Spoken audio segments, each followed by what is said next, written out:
they'll grind. They'll certainly grind. That they'll grind themselves into dust more than anything else.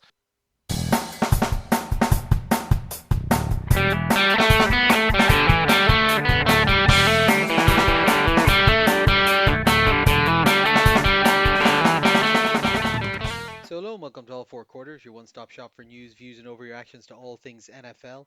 This week we're in the NFC North, figuring out who's going to win in a fight, a Lion or a Viking. So hey, we got Connor here and we got Sean.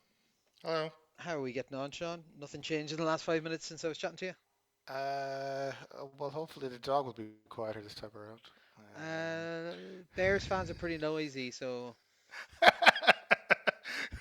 Which team is likely to have the angriest tweets when we get Seth Molly off again? I'd say Bears. Maybe Packers, but Bears, I think. I think the Packers No, are a yeah, bit Bears soft. are angrier. Packers have had enough success that they fans Yeah. aren't too mad about things. Very exciting. As obviously we're recording these back to back, we don't have any additional news to add in, I don't believe. Let me just double check my news tracker. I think we should be good, unless something seismic has happened in the last 30 minutes or so. I suppose it was a little bit longer than 30 minutes, but yeah, no, nothing major's happened. So I suppose we'll kick straight into the NFC North then, will we, Sean? First up is you.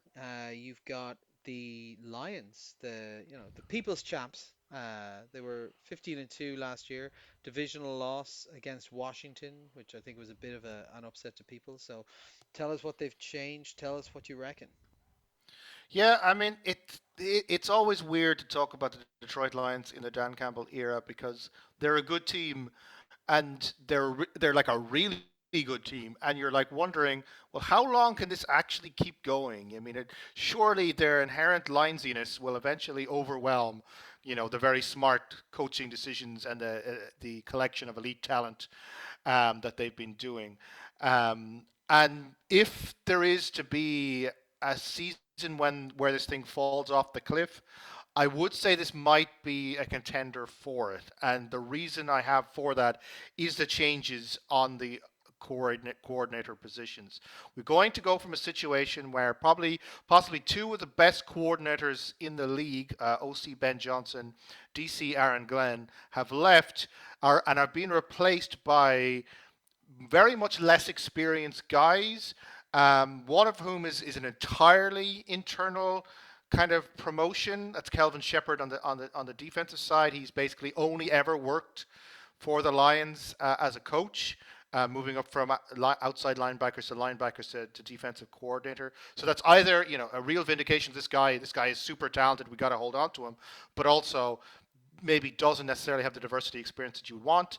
And on the offensive side, John Morton, who has never been an offensive coordinator, or hasn't been an offensive coordinator, sorry, for at least, I think, 8 years, since he briefly was one of the Jets. He did have some time with the Lions in the past, but he's most recently come from the Broncos. So they replaced two really talented guys with two guys we don't know an awful lot about. And they've also lost their star center, Frank Ragnow, who decided to, as we've talked about before, just decide to retire at age 29 because being a center in the modern NFL is just that difficult on your body that you cash out as soon as you physically can. It's kind of mad that Um, just like this retirement got you so much because of the age thing. You were just like, oh my God. it's okay. It's a. I really like the Lions in this era, and I love watching them win. And I know Ragnar is such a very big important to what reason as to why that O line clicks. And he's 29 years old. Like, come on. I don't know. I just find it. I find it really. As someone who wishes the Lions well, it's something when I saw it, I actually did. My heart did break a little bit. I will say. So given all of that, they're still a very talented team. They still got a very lot of good pieces. They still got a really good coach. So let's go through them and see: is this team going to be a 15-win team again? Are they a team we can start talking about in terms of Super Bowls or not? So aside from the coaching changes, what kind of personnel changes? Offensive side, not a huge amount of changes on the offensive side coming in. Tate Ratledge on the rookie offensive liner, Miles Frazier, rookie offensive liner. Isaac Tesla, no relation, wide receiver rookie. Kenny Yeboah, tight end. Kyle Allen, a QB. Gone, as I said, Frank Ragnow has retired. Also lost Kevin Zeitler, wide receiver Allen Robinson, and Teddy Bridgewater has gone to go fund some kids' high school programs. On the defensive side, they lost Carlton Davis, Ifeatu Melifanu, DB Emmanuel Mosley, DB Kendall Lindevor, Zadarius Smith on the defensive line, Kyle Pico, John Kaminsky, Jalen Reeves-Maybin on the linebacker. Brought in DJ Reed on the defensive back, Avante Maddox, Rock Yassin. On the defensive line, the big one, Agent Hutchinson, is back from injury. That will be a huge boost to the defensive side. Tyleek Williams, rookie defensive lineman, Roy Lopez, Ahmad Hassanein, Grant Stewart. So aside from the loss of Ragnow and bringing back in Agent Hutchinson, not a tremendous amount of changes on the personnel side, but pretty monumental changes to the coaching side. So the question we have to ask ourselves: one, can we just rely on Dan Campbell's inherent Dan Campbellness to bring these guys forwards, build upon what they have? Will we see an awful lot of good things from this? These are coordinators. So no, the coordinators. There's an awful lot of talk about continuity. There's an awful lot of talk about credentials. That these guys are serious, and Shepard in particular. I mean, the Lions just did not want to let this guy go in any shape or form, and so that they kept promoting him as quickly as they can. So that's a good sign. But they are filling some very big shoes, and you're going to. This is a team that's going to be facing new challenges. Especially on the offensive side. Jared Goff not going to be as well protected as he was before. That's going to be there's going to be challenges on that side, and I'm not entirely convinced that this is for the better. It's inevitable what happens when a team is as successful as the Lions, that they're going to lose big pieces such as coordinators, and what really distinguishes kind of flashes in the pan from teams who have longer periods of success is their ability to move beyond that, is ability to be more than that. An awful lot of that falls on Dan Campbell. Is Dan Campbell in the Andy Reid kind of circle of talent? Probably not, but we're going to see an awful lot more about his ability. If this team is still a 15-win season after changing both coordinators, I think Campbell is going to be the guy that gets an awful lot of credit for that. They still have an immense amount of talent. Immense. I have a lot of time for Jared Goff. People do not have an awful lot of time for Jared Goff. I do have time for him as quarterback. He occasionally makes really stupid decisions, but 90% of the time he is making really solid decisions. And I think he's improved an awful lot in the past few years from where he was during the kind of the shaky Rams years. This is not the guy that could be so targeted so perfectly by Bill Belichick in that one Super Bowl. They also have a number of amazing passing pieces around him. Amon-Ra is still there. Sam Laporta is really getting up there. They've got probably the best 1-2 punch in the running back room that we have in the league, in Gibbs and Montgomery. They still got most of their elite line. So this used to be the best offensive line in the game. With the pieces that they've lost and kind of trying to replace them with rookies, it's going to be a little bit weaker. Goff is going to be a little bit less protected. He may not have as much time as he has gotten used to. We have seen he occasionally does make panic decisions. He's going to need to do an awful lot less of that if they want to go. The offensive line will also, I suppose, affect just how effective this running game is. So we are going to need we're going to be seeing an awful lot of the test of Gibbs and Montgomery and how good they are. And they still have guys like Penei Sewell on the line. I wouldn't worry about it a tremendous amount. I still think their running game will be quite strong. What the question will be is if teams start targeting Goff, can he step up and show that he really has evolved as a quarterback an awful lot of the way.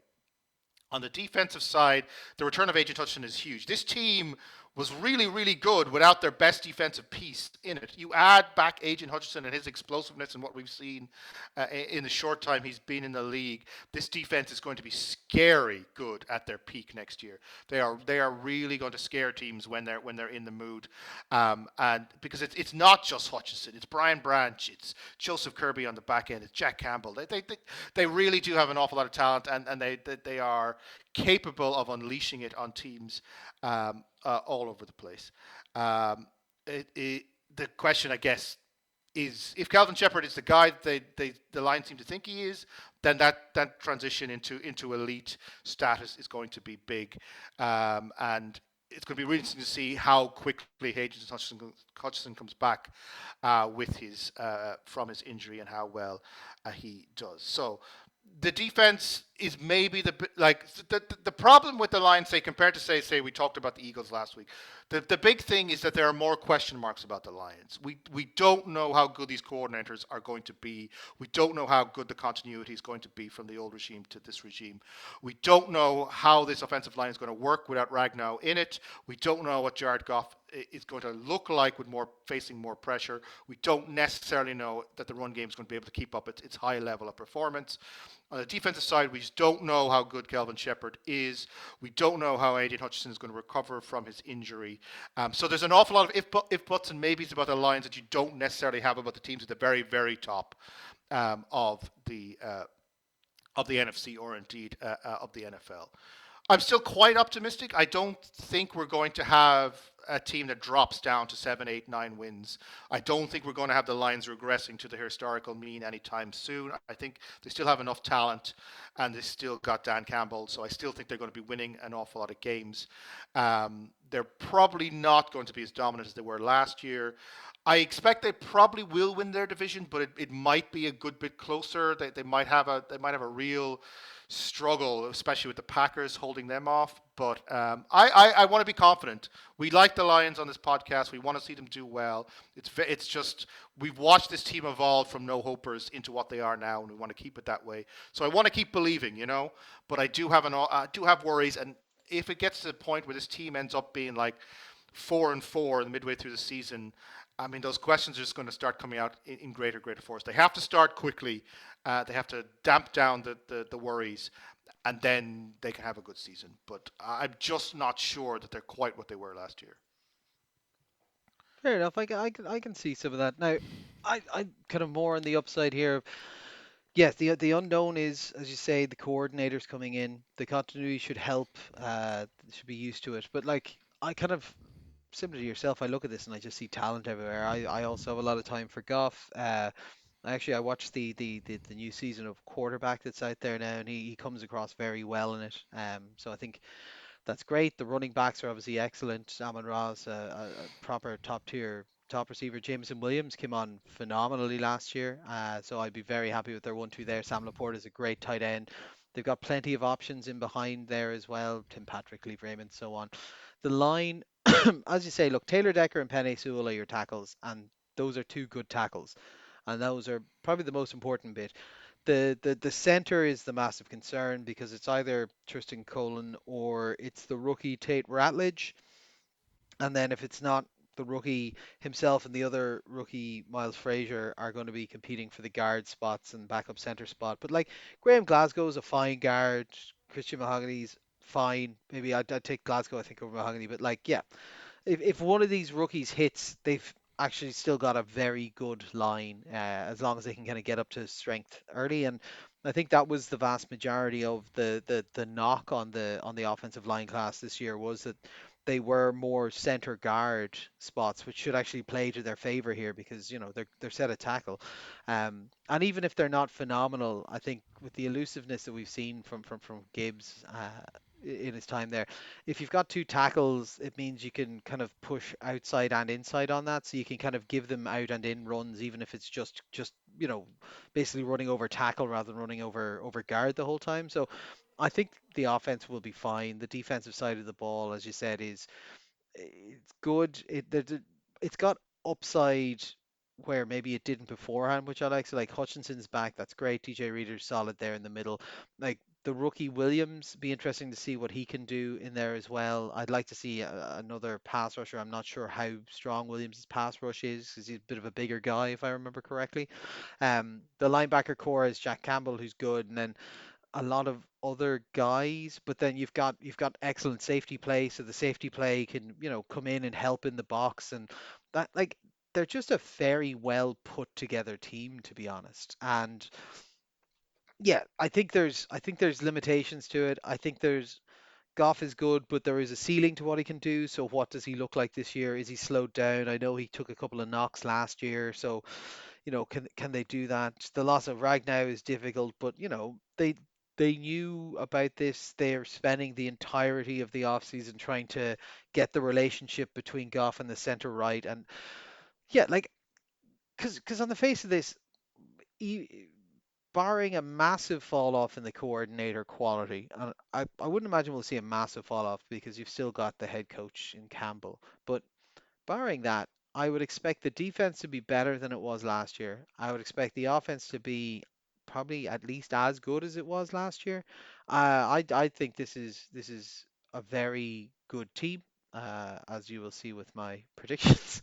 But yeah, like I just really like the Lions. If I was going to say how it could go wrong, it'll be the defensive coordinator not being able to cover up the holes in that linebacker side of things, or maybe the front four not being stout enough against the run or something like that. But like overall, I'm pretty high on this team. Or I suppose Hutchinson being slower coming back from the injury or something. But like I think this is a team in a good spot. I also think it's a team that mentally knows that this is probably the last year or the second last year of having this group together. Like Goff is getting older.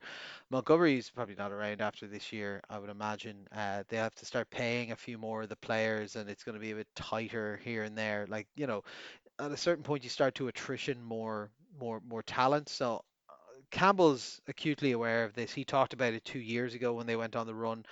He talked about it after the divisional loss against Washington last year. They kind of enjoy it. We're going to try and build, but like, you may never reach this level again. I think they're aware of that, and I think they're ready for it. So that's why I've got them winning 13 games, which is good for the one seed, and I have them winning the Super Bowl. Wow, I would love to see that. I would. I really would. Yeah. I just can't see them getting past the Eagles. So I have them 12-5, two seed, going to Philadelphia in the NFC Championship, and I just can't see them winning that game, unfortunately. So yeah, that's where the journey ends for me. But I would love to see them. I really would. The Detroit Lions winning the Super Bowl would Oh, be it would be up serious, there would it? in just NFL moments. Yeah. No, of course. And Ronan has them going 11-6, and that's good for the two seed, and they get to the Super Bowl, but they do not win the Super Bowl. Okay, next up, again, I've taken some tasty numbers here. The Bears, last year 5-12, and it has been uh, turnover would be an understatement, I think, for what we're going through here. So the Bears said the what we're putting around Caleb Williams here is just not good enough. We're going to rebuild this up. So they got rid of head coach Matt Eberflus, offense coordinator Shane Waldron, and defense coordinator Eric Washington. And they said, "Come on over, divisional rival Ben Johnson. You're now our new head coach. Our defensive coordinator is Dennis Allen, and our offense coordinator is Declan Doyle. We must look into his Irish heritage with a name like Declan Doyle, but so you bring in probably the most hyped head coach candidate, Ben Johnson. People have been trying to peel him away from the Lions for 2 years, 3 years at this point. Dennis Allen, fine, if not like overpoweringly exciting defensive coordinator, and they set to work on what they need to build. And boy, did it feel a little bit like starting to build out the Lions from beforehand, because they said our biggest problem is our offensive line. We're going to get rid of Larry Borum, Tevin Jenkins, Coleman Shelton, Matt Pryor, and we're going to bring in all pro guard Joe Tooney, Jonah Jackson, Drew Dahlman, rookie Ozzy Trapio. We're just going to rebuild the whole thing. I need to clear out some of the old and slow guys, I would say. So Keenan Allen's gone, DeAndre Carter, Mercedes Lewis, who I honest to God had kind of forgotten was still knocking around the league at this point, Gerald Everett, and they brought in Colston Loveland, the superstar rookie tight end, Durham Smythe, another tight end, Luther Burden, rookie wide receiver. On the defensive side, they kind of got rid of Darrell Taylor, Demarcus Walker, Brian Coward, on the defensive line, Jack Sanborn and Jacob Martin at linebacker. They brought in on the defensive line, Deo Adambigo, Grady Jarrett, Shamar Turner, the rookie, and then linebacker Hippolyte, the Ruben Hippolyte, the rookie. On the defensive side, defensive back end, Nick McLeod and Zah Frazier, rookie defensive back. So obviously Johnson's coming over, having had great success, and they said, uh, "We have a problem. We could do with a 4,000 yard passer because we, as the Bears, have never had one of those." Uh, they know he's an offensive mind. They want him to come in and build this up. And I look at the talent on this offensive side, and I'm not sure. There's upside aplenty here, but Caleb Williams was underwhelming last year. You could see that the game was moving a bit too fast for him. He wasn't processing stuff. You would hope that that Ben Johnson coming over here will be able to provide a slightly more simplified scheme, give him something that's a bit easier for him to run and try and get him up to speed because there are weapons there. We've got DJ Moore, who's been kind of a surprising like late career refresh over here. Roma Dunze, the first round wide receiver from last year, who didn't have the world's greatest rookie season. Didn't have a terrible one either. Was fine. Um, they've got Cole Kmet, who's a very usable tight end. Paired with him is the superstar rookie Colston Loveland, and then they've got a couple of other guys in here to see what happens. So they brought in Zacchaeus. They drafted Burden. Like they've got guys there. At least the top three options anyway are definitely solid, and I think they've probably got four options they can run out there. The line is drastically improved, so you've got Joe Tooney, Darnell Wright, Jonah Jackson. All in place there, and they're all pretty top end. Drew Dalman is a decent option at center, and then at the left tackle position, they got Braxton Jones, but they've also got the rookie Trapillo to try and kind of challenge for that spot. So, like, compared to last year, this is a massive upgraded line which in turn should provide a lot more time for Caleb Williams, a lot more stability for him. Uh, I would expect the offense to look better than it did last year, and I like the way that they're building it out as well, where it means they can build this, see that it works, add one or two pieces next year. Like that's what I mean when I say Lions. Like it's kind of they're starting from the line and they're building outwards, and it's working really well. My concern being that the running back room is eh, I think is the best I can say. So we've got DeAndre Swift, who was fine, but not like he's a volume guy, right? He doesn't blow your socks off. He's not the most efficient. Then you got Roshan Johnson, who's kind of like your banger kind of guy. The hope is probably that the rookie Kyle Managi comes in and does well. Like he's a weird guy, kind of an unusual size. He's like 5'8", 211. I think he's meant to have pretty good hands, but like how do you work that rotation? This is you've got the line, and then you've got a running back room that is kind of almost like the polar opposite of what you had in the Lions. And given that you built out from that run game, you know, what can Johnson bring philosophy wise to try and make this work in the first year, unless that the rookie happens to just break out really well. And then we go to the defensive side, and again, there's a lot of changes here. I imagine some of these changes are specifically to tailor more towards what Dennis Allen wants to run as a scheme. But we've got Montez Sweat, who's very good on the edge rush position. Grady Jarrett and Dexter and Obiingbo at the other defensive line position. So it's not a stellar group, but it's solid. It should be solid against the run, but there's maybe only one proper pass rusher in there. The linebacker core is fine. The defensive backfield is fine. Again, no real standouts. Like, say Jada Johnson was decent last year. Maybe got a question mark, particularly over the cornerback two position. But again, this is all to do with Dennis Allen coming in, figuring out how these guys work, and making it happen.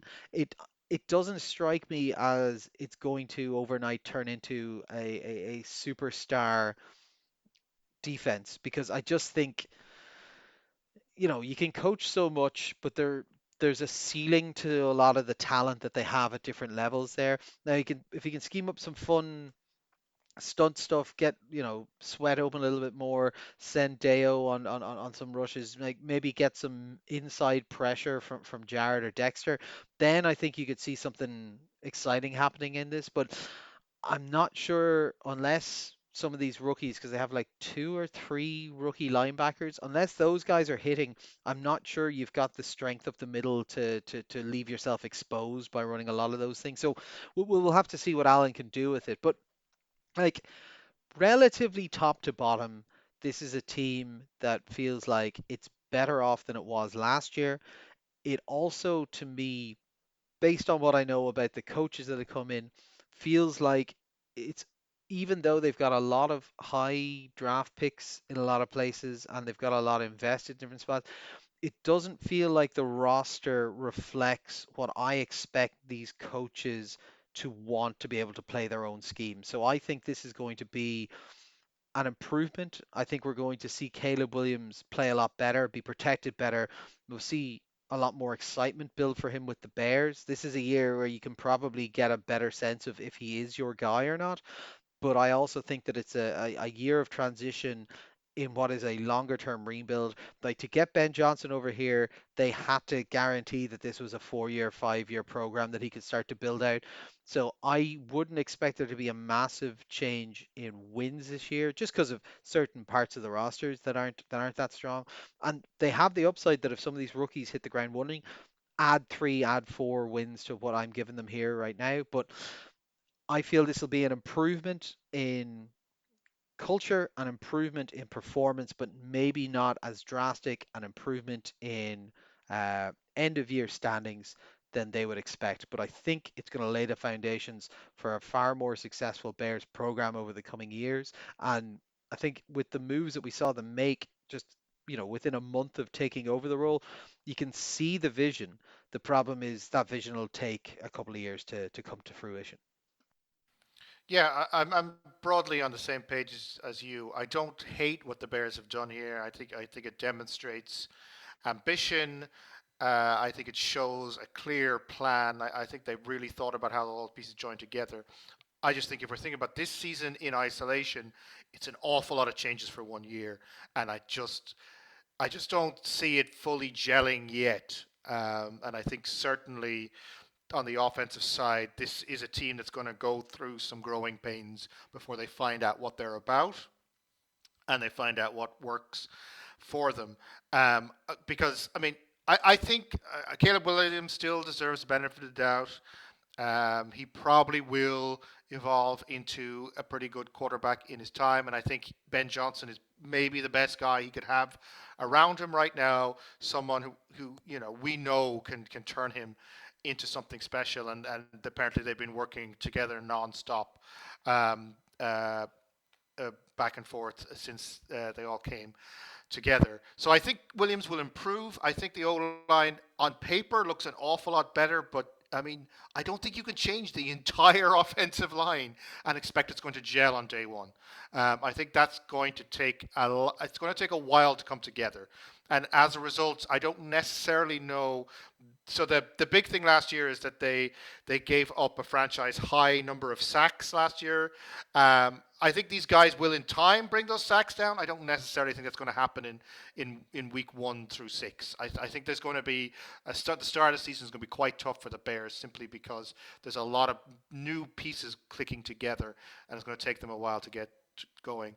And I mean Declan Doyle, as OC, doesn't really have much of a track record. I mean, he's basically 5 years of coaching in the NFL, in helping out with the Saints, tight ends coach for the Broncos. It's not a stellar CV. They obviously saw something in him to give him the job, but I mean, I'd have to see it on the field before I really believe it.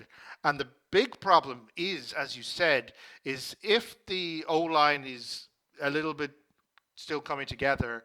And if the passing game, Caleb is still working on it, they're going to have to rely a little bit heavily on the running game, at least to start, just to kind of build the continuity and the momentum, just to give them the yards that they need in the very early games.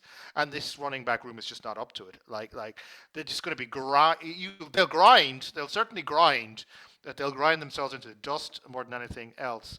Um, So, I mean, come week 11, week 12, this could be a dangerous team to play against. I certainly can see a scenario where, come the back end of the season, the Bears have really started to come together and teams just don't want to play them because they're the hottest team in the year. You think about maybe the Lions 3 years ago. I think it was 3, 4 years ago, where they started like 1-8 or something, and then they just went on a ridiculous streak of winning games. There is a world in which that happens to the Bears, where things click, but they don't click until week 9 or something. I can certainly see that. So on the offensive side, I think it'll come together, but probably not week 1. On the defensive side, I mean, I think they're going to be good up front. I mean, Dennis Allen does have a reputation that his front sevens are where it's good, and I think the pass rushing here will be solid. I have a little bit of concern about the back end. I don't necessarily think there's a huge amount of talent in that secondary. I think there's weaknesses at cornerback. I don't know, is that weakness something that could be exploited? They could be a team that opponents don't run against very heavily, but they absolutely do bomb passes down the field to really put pressure on those cornerbacks. And I don't necessarily see those cornerbacks standing up to that kind of pressure. So defensively, they're not quite there yet either. While on the offense side, you can certainly see how one day it will turn into something. I can certainly see how offensively this Bears team will perhaps begin to click at some point when Adunze develops and they have a really good receiving core, and they're less maybe the tight end combo of Loveland and Komet comes out in a really nice way. I think they could have a really solid passing game once these things developed, and they don't need the running game anymore. But on the defensive side, I think they look a little bit lopsided in what their emphasis is, and I think this is a team that teams are going to hate trying to run the ball against. But I absolutely can think they might be exploitable on the back end. So Yeah. I think they're better. I think they're on the way up. I don't think this is the year when we're necessarily going to see those things, and certainly not in the first half of the year. Yeah, just when you say that they feel like a defense that people could pass on, their opening couple of games, Vikings, Lions, Cowboys, Commanders, Ravens, Bengals. Oof, they're going to need Yeah. to fix that back end, that pass coverage real quick, I think. Yes, like I said, look, I think slight improvement, but not you know, breaking the wheel this time round. 6 and 11, and like I said, if a few bits click, that could become 8 and 9 or something. But yeah, I think that's roughly where they're going to sit this year. Yeah, I'm the same. I think they win 6 games. What I'm predicting, the 13th best team in the NFC, but I can absolutely see a scenario where that 6 clicks up to 8, 9, Yeah, maybe not 10, but 8 or 9 is yeah. certainly And in Ronan their has them at wheelhouse. 8. I need to look at Ronan's overall numbers he's got here because we've got them winning 6 games and they're 13th best. He's got them winning 8 games and being 14th It best. seems like he's got a really bunched up Yeah. NFC. So he's only That's got two interesting. teams that win less than 8 games. Wow. Oof. He must have really decimated the AFC side. Very good. Up next then, Sean, you've got the Vikings. They went 14-3 last year. Wild card loss against the LA Rams. They built up, then tore down, and then built up and then tore down. And if there's time left over, they'll build back up Sam Darnold before releasing him into the wild. Tell us how JJ McCarthy is going to lead them to victory or failure. I mean, the Kevin McConnell era of the Vikings, I just can't get my head around it. I just cannot figure out, is this a good team? Is this a bad team? What direction are they going? Are they really like? So they had the Kirk Cousins period where they were solid but unspectacular. Then they went through the Sam Darnold experiment, which started really, really well, but then kind of lost its momentum near the end, and they crashed out earlier in the playoffs than they should have. And now O'Connell, rather than say maybe try to build on Darnold and what they'd got together, goes, no, I think this JJ McCarthy guy is the way to go. And I I really trust and believe O'Connell is a good coach. If he's making the big decisions here, I don't necessarily see this is going to work out all that well. I don't see the Vikings winning. Let me put it that way. I don't see the Vikings winning 14 games this year. I struggle to see a scenario in which that happens. So let's just go through the changes first. Continuity on the coaching side. A lot of upside on defensive side coaching with Brian Flores. Quarterback Darnold out, Danny Dimes out, Nick Mullins gone. JJ McCarthy is back from injury. Sam Howell is brought in. very much hanging their hat on JJ McCarthy being the future of this franchise. Offensive side, a lot of changes on the O line. Gone are Cam Robinson, Garrett Bradbury, Ed Ingram, David Quessenberry, Dalton Risner, Ian Wilfries, Ryan Kelly, rookie Donovan Jackson, Justin Skule. They've also lost Trent Sherfield, wide receiver, and Johnny Munt, tight end, bringing in Jordan Mason, running back, Ty Felton, the rookie, wide receiver, and Rondale Moore. Defensive side, Stephon Gilmore, who's so old by now, gone. Cameron Bynum gone. Shaq Griffin gone. There's a lot of talent there that they've kind of given up on the cornerback side. Defensive side, Fabian Moreau gone. Cameron Gridger Hill, Patrick Jones, defensive lineman, Patrick Tillery gone. Brought in Jonathan Allen, Javon Hargrave on the DL, Tyron Ingram Hawkins as well. DB side, Isaiah Rogers, Jeff Okuda, Tavir Thomas, Eric Wilson, linebacker. So fair amount of changes on the line more than anything else on both sides. Um, and an awful lot of belief that McCarthy can be the guy. Now, and Kevin McConnell has gone absolutely all in. He says he believes that Justin McCarthy is the guy, and it is for all intents and purposes. But it isn't for all intents and purposes his rookie year. Now, we absolutely should keep this in mind. He is essentially, for all intents and purposes, a rookie quarterback, which means he's essentially going to have all the problems that a rookie quarterback has. And even the really talented rookie quarterbacks tend to struggle, at least in the first few weeks of their rookie years, by just trying to learn how to be an NFL quarterback, trying to figure out, how do you read in a game that's happening 10 times faster than what you're used to? How do you focus on what decisions to make? How do you make sure you make good decisions all the time? And there's an awful lot of difficult games the Vikings have coming up. I think they might have a 3-week international tour. I think in the middle there. I think they might be on the road for an awful lot of the early season. Let me just make sure of I that. know that they've got back-to-back games between the Dublin and the London game. I'm not sure if they're away on either Yeah, side of so that that. they're in Crow Park on week 4, and then they're in London on week 5. So they're going to have. I mean, that's a long international journey. Most teams do not do back-to-back weeks, so that's going to be an interesting challenge. There's going to be an awful lot of things expected and pressured in McCarthy. Therein, most analysts think that McCarthy may be an interception machine. I don't profess to understand how the college to NFL quarterback thing is understood. I mean, nobody really seems to know which quarterback's going to be good or not. But the analysts seem to think he might be more prone to interceptions than the average rookie. So in that sense, it's going to be how they scheme it up, right? They can't lean too heavily on what is essentially is a rookie quarterback. So I mean, having really talented wide receivers, Justin Jefferson will get him out of a lot of trouble, like he got Sam Darnold out of a lot of trouble last year. So we can at least rely on that. And Jordan Addison and Hawkinson are good options. But I do think they'll probably have to lean quite a bit on the run game in the early situations. And I mean, Aaron Jones and Mason, they're solid enough, but not necessarily spectacular. I think the biggest problem the Vikings may have on the offensive side is that they're just in a very good division. So they're going to be having to get into a lot of offensive heavy shootouts or rely quite heavily on their defensive side. So let's look at the defensive side because I do think it is the stronger half of what the Vikings offer, both in terms of coaching. Brian Flores obviously well respected, and they also have They have a good bit of talent, especially in the front end. People like McGinkle and Greenard look like they're going to anchor that defense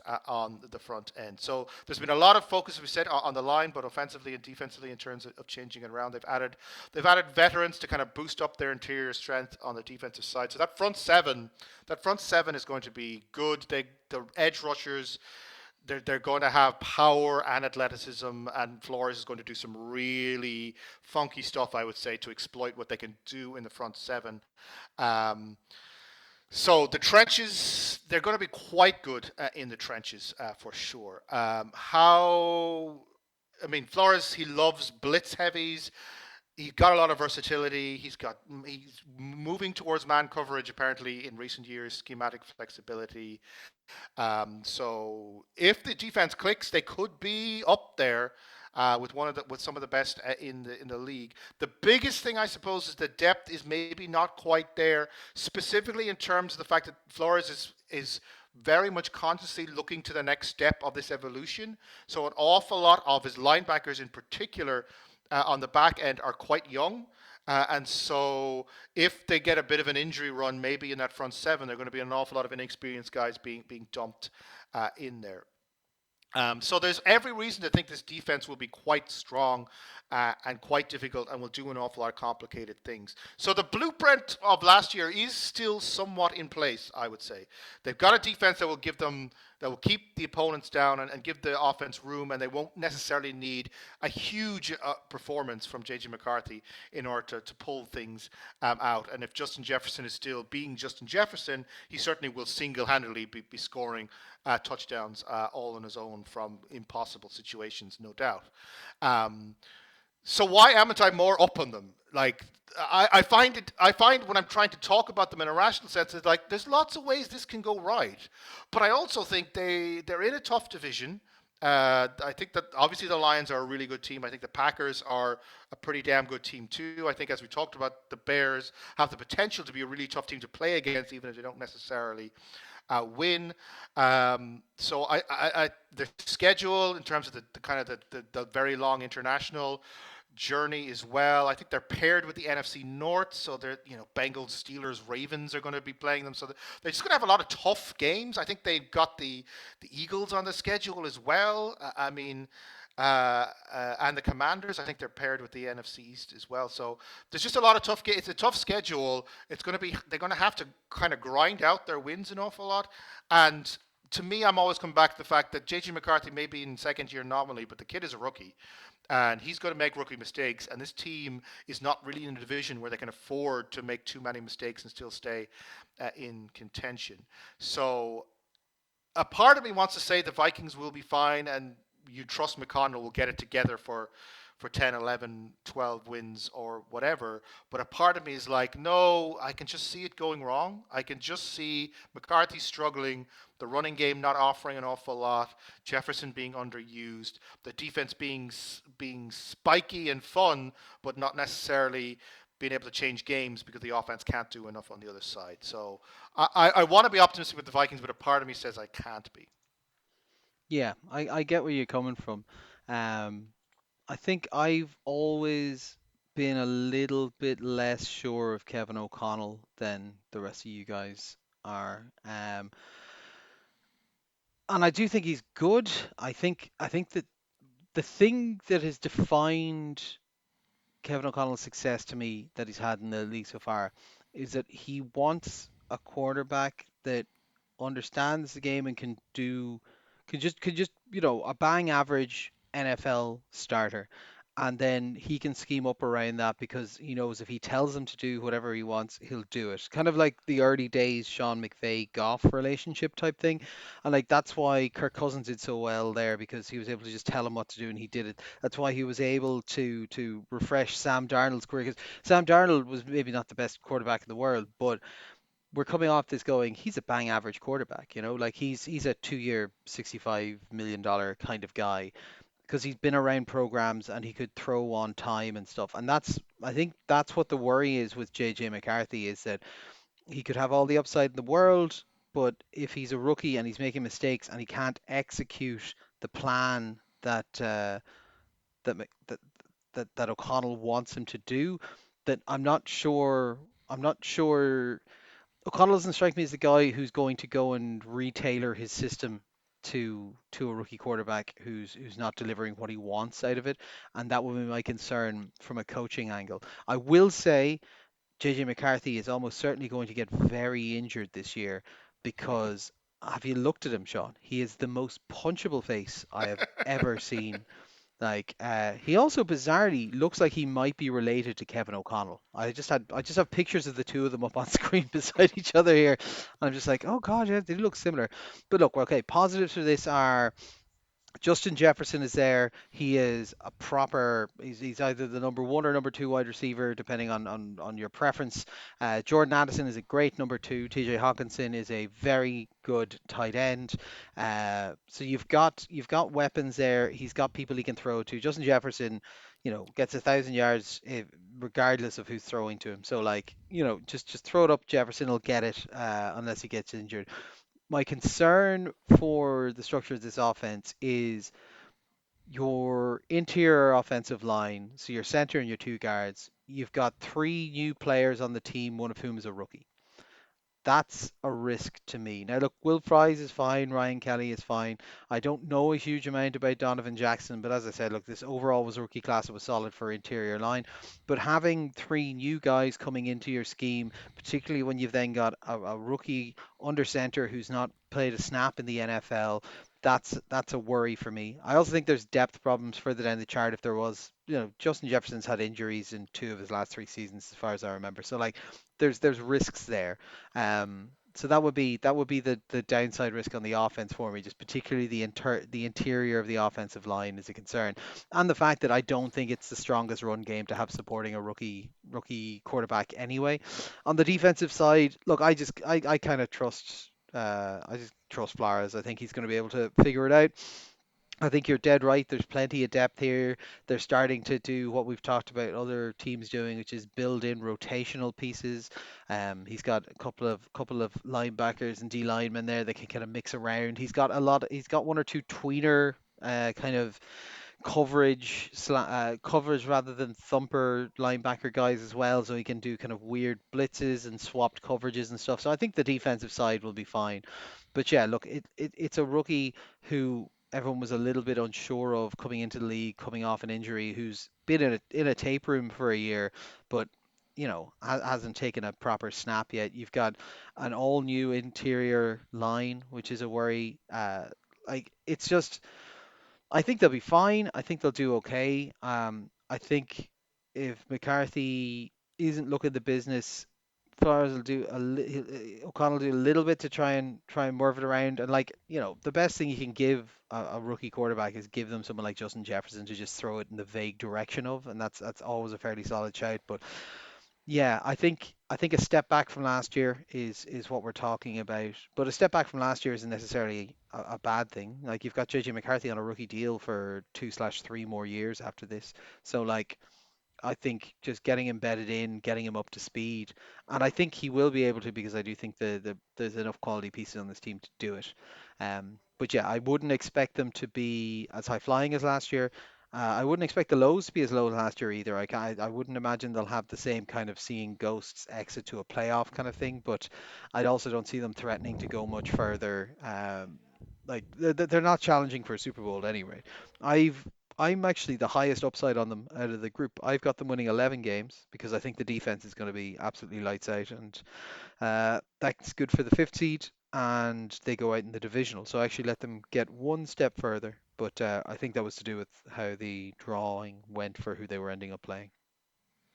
I'm the opposite end of Yeah. spectrum. I give them 7 wins, which is best for ninth in the NFC. I can certainly see, of all the teams we talked about, I think having a rookie quarterback coming off injury means this team has the widest possible Mm. variance of any team. That they could end up anywhere between 7 and 11. I think so. I'm going for the bottom end 7 wins, but Yeah, certainly can and see there's how there's 11 also could like happen. there's not depth in that QB room, so like it's not like they've got another option to turn to. Fitz splits the difference, 10 and 7, six overall, go out in the wild card. So similar to last year, just less mid-season wins. But yeah, look overall good, and I think they know what they're doing enough that you'll be able to assess McCarthy. But again, as you said, it's his rookie season, so you're going to need to give it 2 years to look at it properly. And finally, we'll go over and have a look at the Packers. I'll take these guys. 11-6 last year, lost in the wild card to Philadelphia. Yeah, it's an interesting one. They've not done a massive amount of wholesale changes to the team. Obviously, there's continuity of coaching. They have done a bit of swaps in the back end. So it's a defensive back. they've been churning this position for quite some time. They've still not kind of got quite what they want. Jair Alexander, who we talked about on the Ravens preview, basically is gone from there. They cut him and he was signed. They also lost Eric Stokes, Corey Ballantine, and Robert Rochelle from the defensive backfield to fill in those holes. They brought in Nate Hobbs. Think actually, yeah, I think a couple of rookies as well. They also, sorry, after D line lost TJ Slayton, Eric Wilson, and on the offense, Josh Myers and Andre Dillard from the offensive line, and AJ Dillon from the running back position. On the offensive line, they brought in Aaron Banks and two rookies in Anthony Belton and Jonathan Williams to try and help out there. Skill position, they called up Aaron Rodgers and said, "Fuck you, Aaron Rodgers. I'm taking a first round wide receiver now that you're well gone." Matthew Golden comes in to join them as well with another rookie wide receiver, Savion Williams, who I think was a third round, and Mecole Hardman lands over with them as well. On the defensive side, I mentioned they've added Nate Hobbs, defensive back, Isaiah Simmons, linebacker, Baron Sorrell, the rookie at defensive line, Colin Oliver, rookie at defensive line, Warren Brinson, rookie at defensive line. Are you sensing a theme here? And defensive lineman Cam Young. So when we look at this team and we look at where they fell up short, it's an interesting one because they're one of the more difficult teams to pinpoint exactly what it is. Jordan Love had an okay season last year, but was up and down, had the injury, had some concerns about accuracy, then would follow that up with 3 games of being very accurate, and then would go back to having a game or two of being a bit messy. Like I think they're happy with what they have in him. He's a decent starter. He's not hit the heights of what we've seen 2 or 3 years ago, so we're kind of hoping to see him come back to that. Running back Josh Jacobs is a solid, but again, just getting longer in the tooth. I'm not sure if you'd maybe want to have a little bit more. They've got Marshawn Lloyd in there as well now, but like Josh Jacobs to me, I'm not sure I want to run him as a bell cow. He was good last year, don't get me wrong, but I just think a lot of tread in the tires at this point. And then we get to why I think they have a bit of a problem. So the Packers are good. And that's a problem because good can be the enemy of great.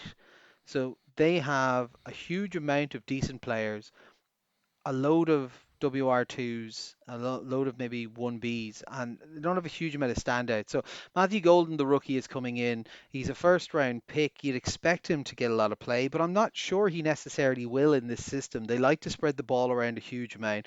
But then you look at like, who's competing for targets. So you've got Romeo Dobbs, Jaden Reed, John Tavian Wicks, Savion Williams, the other rookie. Uh, and they like rotating these guys around. They like spreading the ball around a huge amount. So, like, will Golden being a first round wide receiver, but who was not maybe the most prototypical WR1 to be selecting in the first round either. Like, is he going to be a breakout guy, or is he just going to be a slightly better version of what they've had all this time through? They've got solid tight ends in Tucker Craft and Luke Musgrave. Their line is overall pretty good. Like the right tackle Tom is good. Jenkins, the center, is very good. They've got a rookie in Belton to try and challenge for the other tackle position against Walker, and then they've brought in Banks to play guard, and then they have Ran and Morgan kind of scrapping it out of the other guard position. And like I said, it seems good, right? Doesn't blow you away, but seems good, seems solid. Like the problem with this is it's very hard to just pick a spot and upgrade it in this offense, and particularly given the style of offense that they tend to play, which is a little bit more finesse passing game, a little bit more developing stuff. It takes a while to build that rapport with a quarterback, which is another reason why I'm kind of like, will Golden massively break out to start off? I hope I'm wrong. I hope he does because like Jordan Love is a good quarterback. They could do with having a proper WR1 on this team. But yeah, like overall should be fine. Not a huge amount of like substantial change in my head to what the offense is going to look like. On the defensive side,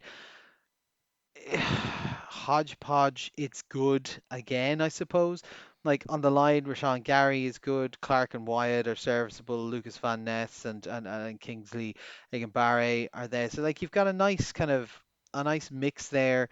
But again, no massive standout. Gary's maybe the best of them, but It's only so so. Linebacker core could do with a little bit of help, but they've got a lot of bodies in there to try and figure it out. Edger and Cooper is good, but like Quay Walker, like Isaiah McDuffie, people like this are who they're looking at, or like maybe hoping that rookie Brinson can push his way in there. It's it's not great. If you get past the front line of their front seven, you're going to have to rely on someone like Xavier McKinney coming down into the box and taking them out, or like maybe Keyshawn Nixon because but he's not great at this stage. Like he's an okay tackler when he gets to you, but like he can be caught out of position a huge amount. Like it's just again a bit like it feels like if you look at how many people they've brought in to this position, like the hope is presumably that some of this will shake out, right? You've got Sar, Oliver, Brinson are all rookies on the defensive line. So your hope is one of them comes in and stands out strong during your OTAs and your training camp, and they kind of lock down the middle of that line because like, if that's solid, then you know you're safe. Like maybe Williams or someone takes that, but just it's hard to say because the Packers are a decent team. The Packers are a team that are going to be flirting with the playoffs. They're going to have very exciting individual games, but I don't think they'll stream too many of them together. And I suppose they've gotten marginally better than they were beforehand. They haven't gotten significantly worse, I don't think, but uh, I'm a little bit up in the air with what the plan here is from LeFleur and the guys. Like it's kind of like, do they just think that what they've got will do it, and something extraneous, something out of their control stopped it from happening last year? Because we've seen this team basically since Jordan Love has taken over, kind of come in really surprised as the first year and like, oh look, they made the playoffs and they're competitive and it's really exciting. And then they've just been they made the playoffs, they're an also ran. They make it playoffs, they're an also ran. Like nothing seems to be evolving massively, and I don't know. Like it's hard to criticize being a team that can in this era of the NFL just come out and consistently be a playoff team, but never strike you as having aspirations or have potential to go much further than that. They're trying out new O-line things. Maybe that'll fix it. Like maybe the cornerback going Alexander getting out of the building and a second year under this defensive coordinator will help them turn a corner there. But like I don't know, Sean. Like I don't see much on this roster that makes me think that their ceiling is higher than it was last year, or really that their floor is too much lower. This to me feels like a team that wins between 8 and 11 games, maybe wins one playoff game, and that is the height of their ability. But given the moves they're making, the height of their ambition. Uh, Connor, do you want to know how many teams in the NFL would love to have that be their floor and their ceiling? Oh, you'll only win a playoff game most years. Sorry about that. You can't expect They're more. I like mean, they're basically the Steelers with one more win a yeah, season. they Like, they are. and we They complain about the Steelers constantly. Well, yes, because Mike Tomlin has turned it into an art form. But you're certainly right that LeFleur is basically the Tomlin of the NFC. You know that he's a good coach, and he's demonstrated that even when his team doesn't have a huge amount of talent, they're still going to be a team that makes the playoffs. They're still going to be a team that can, really bring it to weaker teams in that run. But I'm a little bit more up on the Packers than you are for two reasons. The first one is LeFleur. I think LeFleur is the kind of coach you can get behind, I think I don't think he's Mike Tomlin. I think he's like halfway between Mike Tomlin and like Sean McVay. He's like a guy you know will be able to solve problems, a guy that you know is will be able to put a good team on the field, regardless of the personnel. So I kind of have that trust in him that he's going to be able to do things. The other thing that I really like about this Packers team, and looking through the stats from last year, is this defense under Jeff Hafley. If you look at the numbers, they had a really really good year.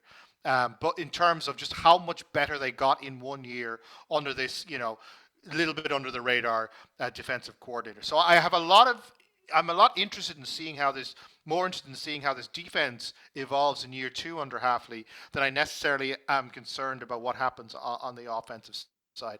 I mean, the offensive thing, as you said, the big thing is this Matthew Golden thing. Are they going to try and slot him in as WR1? Are they going to try and, build him up over time? They're rookies, rookie wide receivers. It takes them a little bit of time sometimes to get up to that standard. Most wide receivers have really good year twos, but not an awful lot of really good year ones. So they'll be relying a little bit on people like Romeo Dobbs, McCole Hardman, and the such like.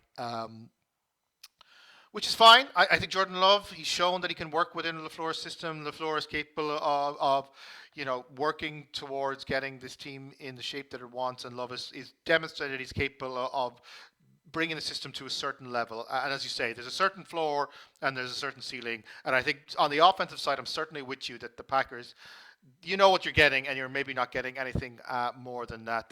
They are trying to rebuild the O line that the 2024 there are a lot of injuries and stuff that they're trying to build something more solid. Again, that really rely on health and chemistry. We've talked about before. O lines take a little bit of time to gel. You don't necessarily want to be changing it on a grand scale like that. So for me, I'm with you on the offensive side. I'm like, yeah, not. I appreciate what they're doing on the offensive side. I'm not necessarily going to go out of my way to watch it, but if it's on red zone, I will appreciate what they're doing. The defense is where things get really interesting because under Halfley, before Halfley came along, this team was solid middle of the pack, right on the defensive side. They're like 17th in total yards allowed. They went from 17th to 5th in total yards allowed. They're up to 6th in points allowed. They almost doubled the number of takeaways they had last year. Halfley has these kind of blitz friendly schemes that makes the front seven just is this buzzing hornet that causes all kinds of problems. What year two then is going to have to be about is building that base, and it seems to me they have a really solid defensive base to work on. Is can you make that next step towards maybe making sure that the vulnerabilities that you might be able to spot every once in a while in the secondary are kind of compensated for. And that will come down a lot to someone like Keyshawn Nixon, right? Jury is out, you might say, on Nixon and on his ability to hold his position within the NFL backfield. But I think that the chat is that he's really stepping up and he's positioning himself to fill that gap. He sees J.R. Alexander's departure as a chance, as a void in which he can move into, and they have other options on the CB side. I think that's where things are really going to be interesting. Is can Halfley, without necessarily having Alexander's talent, can he shape something on that back end that complements what he's able to do scheme wise on the front end? So I'm excited to see how that turns out, and I think what you get with the LeFleur floor is that you do have room for the defense if they have a really good year to just shine. So that'll be interesting to see. As I said, as with every other team in this division, there's a lot of good teams in this division, a lot of tough games. The NFC North is paired up with quite a few good divisions this year, so they're going to have tough games. So I can certainly see them getting into a bit of a funk. Whether they or the Vikings or the Bears, one of these teams is going to end up being the second best team. And I think everyone I kind of think has kind of accepted the Lions will win this division. And I think everyone has kind of got different opinions about which of the other teams are the second best team in this division. I happen to think the Packers are the second best team in this division, but I can certainly see why other people don't see that. I think they're very, very much where they were last year in terms of quality on the offensive side, with the potential upside that Golden might turn out to be something special.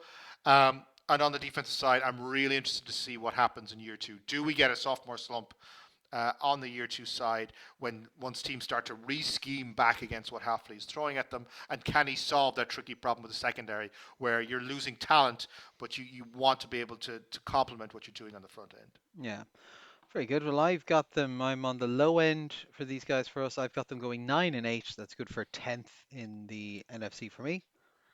I'm really up on these guys. 11-6 again, as with last year. Fifth seed, because they're probably then going to meet the NFC South winners. I see them winning that game, but going out in the divisional.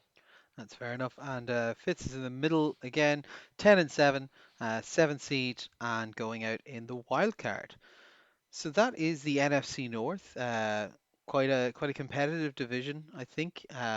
Even the bottom team in it is doing well in kind of the midst of a rebuild rather than kicking off a rebuild as well. So quite a fun one to see. I'm quite excited now to get to see one of these teams in Spain. That'll be good fun.